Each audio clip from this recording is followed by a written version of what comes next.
This news update is brought to you by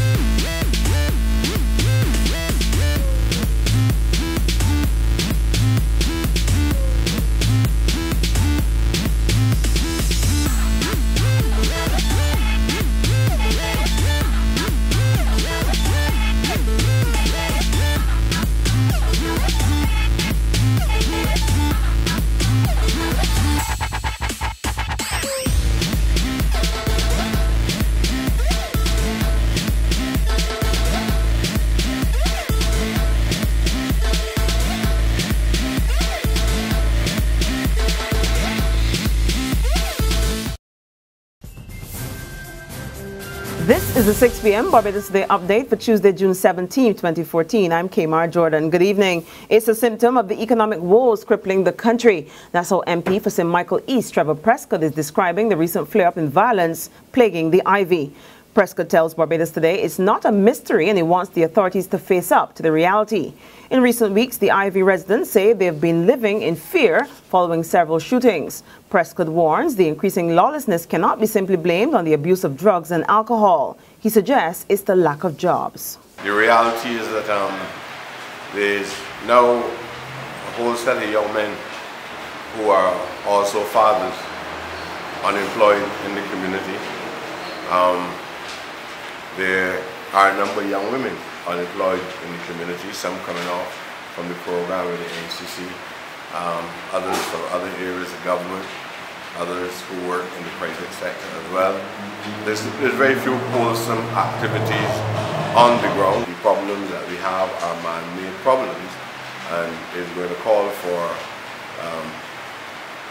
deep discussions with important individuals within the community and at the level of government, so that we can put these alternative programs in place to help the young people there. 2 men have been arrested and charged after members of the drug squad and the police special services unit executed several search warrants this morning. They are Damien Ricardo Talma, 35-year-old university student of Da Costa Drive, Lodge Hill, St. Michael, and 25-year-old Damien Allen McCarthy of Da Costa Drive, Hall, St. Philip. Both men have since appeared in the Oistins Magistrates Court, where they pleaded guilty to the drug charges.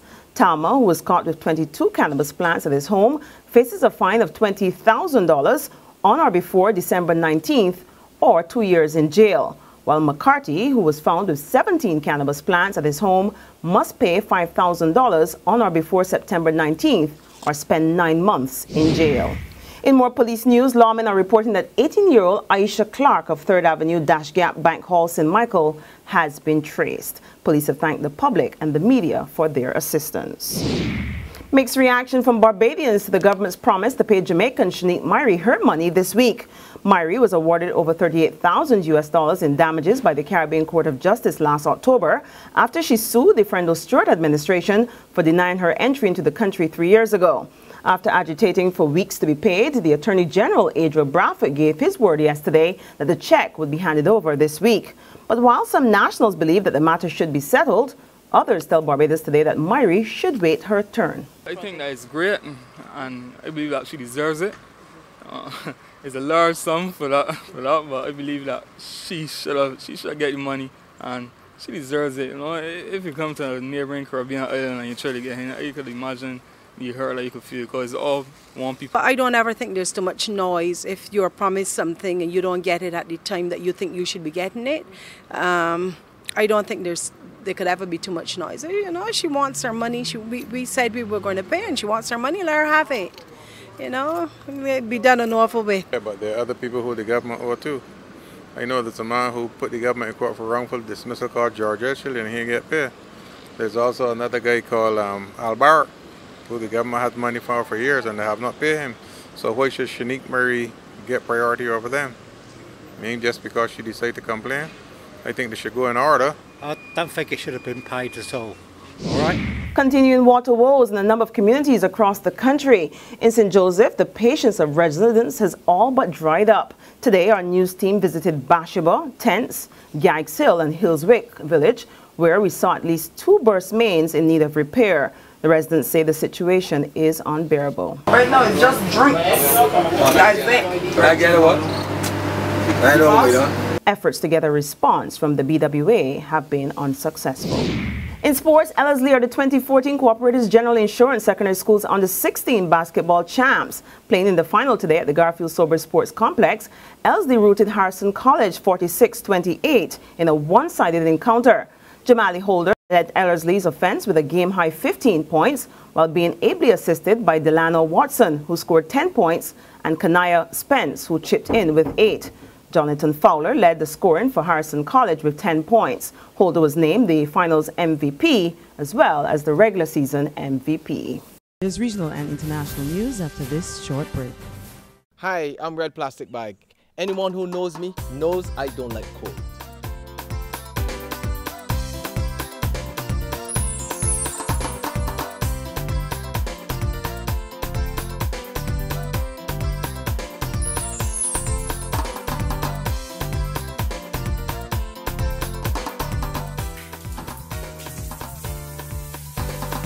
Sunshine reigns in my country. I love it. Get your sun power. In the regional news now, former Antigua and Barbuda Prime Minister Baldwin Spencer may be stepping down as the leader of the United Progressive Party following its crushing defeat in last week's general election. The UPP was swept out of office after the Gaston Brown-led Labour Party captured 14 of the 17 seats at stake. Spencer, who was one of the 3 left standing for the UPP, told reporters that the party had some restructuring to do before the next poll. I've been around for a considerable period of time, and I certainly would want to believe that anyone would expect that certain things would happen. It's a question, obviously, of timing. Whether or not we would have won the election, it is something that I would have had to give consideration to. Further afield, 2 people are dead and another 16 were critically injured after twin tornadoes wreaked havoc in a small Nebraska town last night. The rare twin tornado spun through with fury, wiping out the town's business district and flattening a fire station. The systems also turned some 40 houses into rubble. Stanton County Sheriff Mike Unger revealed that some 3/4 of the town of 350 people was destroyed during the storm. And with that, we end our 6 p.m. update, but you can join us again at 7 o'clock tomorrow morning for another news update.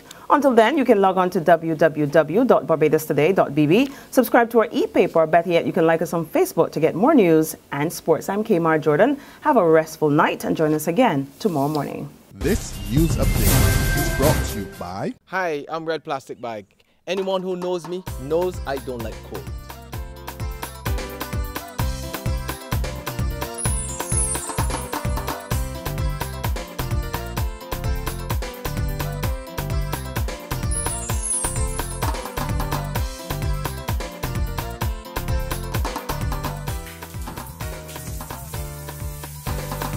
Sunshine reigns in my country. I love it. Get your sun power.